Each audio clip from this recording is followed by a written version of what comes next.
வேட்டி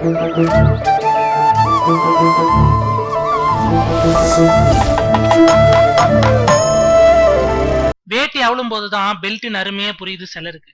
தெய்வம் என்றால் அது தெய்வம், வெறும் கல் என்றால் அது கல்தான் என்கிற கண்ணதாசனின் தாட் ஒன்றுதான் கடவுள் இல்லை என்பவருக்கும் இருக்கும் என்பவருக்குமான சிம்பிள் கோனார்கேடு. பிரஸ் மீட்டிலோ அல்லது தனியாகவோ நிருபர்களிடம் பேசும்போது தன்னை பழுத்த நாத்திகவாதியாக காட்டிக்கொள்வது பாலாவின் பழக்க வழக்கங்களில் ஒன்று. உழைக்கிறதெல்லாம் நானு, சும்மா கிடக்கிற கடவுளுக்கு ஏன் நன்றி சொல்லணும் என்று ஒரு பத்திரிகையாளர் சந்திப்பில் பளிச்சென்று கேட்டவர் பாலா.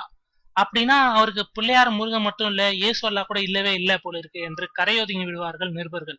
ரைட்டு, இப்போ என்னையா ஆச்சு அப்படின்னு கேட்டீங்கன்னா, காலம் போட்டு புரட்டிய புரட்டலில் கடவுளே கதி என்றாகிவிட்டாராம் பாலா.